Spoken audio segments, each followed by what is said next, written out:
Thompson. Shawn Service, Tracy Thompson. Shawn Service.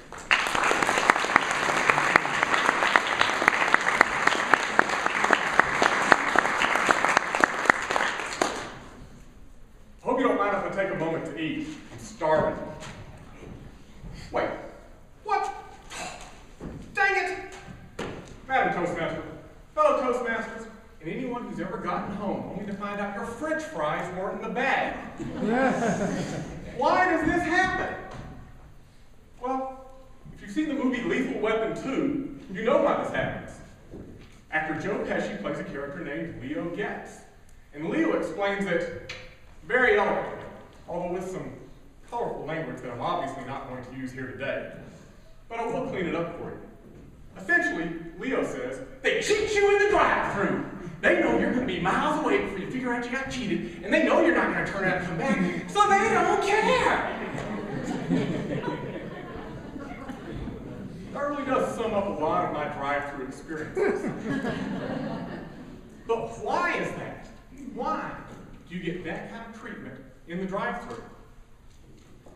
Maybe it's because in the drive-thru, they're in a hurry. It's their job to move you through the line just as fast as they can, so they can get you out of the way, get back to the next person, and move them through the line too. Consequently, customer service suffers. They take their time when they're taking your order and when they're changing your money, but as soon as that bag starts to slide out the window, that's when their commitment to customer service comes to an end. I want you to take a minute with me. We're going to get a little bit introspective. We're going to do some soul searching, if you will. I want you to look deep inside yourself. I want you to find your inner core of truth. Can you see it in there? It's golden and shiny and pure. Just about like the French fries that were missing from my bag. All right, now that you've got it, I want you to ask yourself a question. Have you ever given drive-thru service to anyone? I'm ashamed to admit that I have. I've given it to my customers, my coworkers, my family. I may have even given drive-thru service to some of you. Hey, Tracy, can you tell me where I can get some information on Toastmasters High Performance Leadership Project? You bet, that's easy.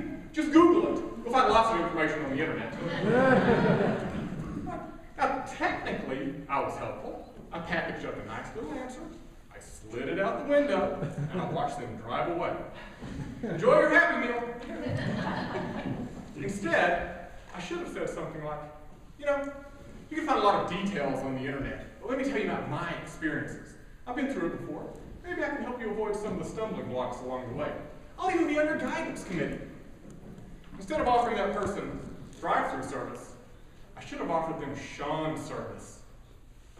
I doubt any of you know my friend Shawn, but if you ate at the Olive Garden in Amarillo, Texas during the 1990s, you might have run across him. Shawn was a waiter at the time and the personification of customer service. It wasn't important to Shawn to give his tables good service. It was important to Shawn to give his tables the best service they'd ever received. I got to see Shawn in action on a number of occasions. I remember one night in particular. I wish you could have been there because you would have been witness to something amazing. Shawn had a full load of tables. Two were polar opposites of each other. On one hand, he had a group of mild-mannered middle-aged ladies. On the other, a cluster of rowdy cowboys. And when Shawn first approached the ladies' table, he immediately dropped to a knee and said, "Good evening, ladies. What can I get you started with tonight?" He was at their beck and call the entire evening, and every time he went back to that table, he dropped to a knee to address them. Now, those ladies ate that up. By the time they left, I couldn't tell if they wanted to adopt Shawn or date Shawn. The cowboys were a different story.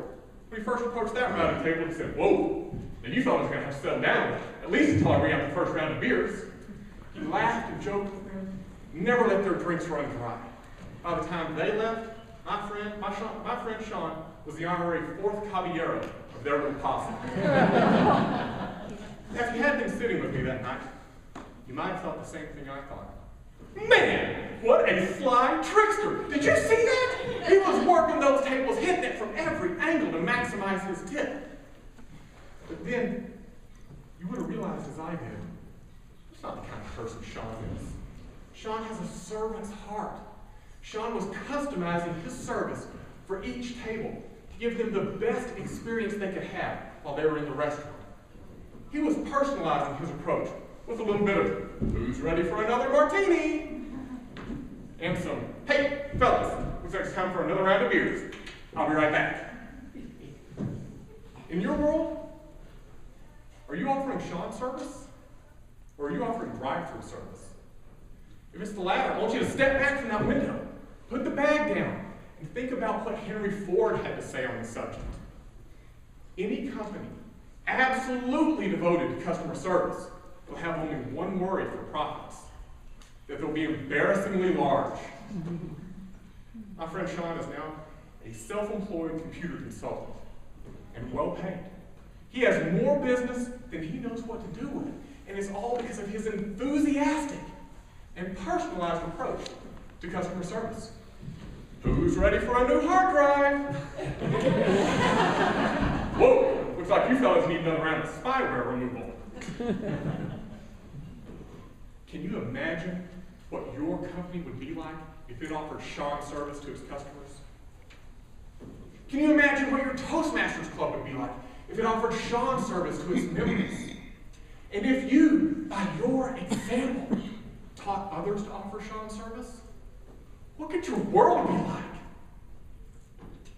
When you leave here today, go ahead and run by the drive-thru and get yourself a little snack. Now, check the bag twice before you pull away from the window. But then, set out to make your company embarrassingly profitable. Make your Toastmasters Club embarrassingly large. Offer Shawn service to everyone you meet, and make yourself embarrassingly invaluable to those around you. And then,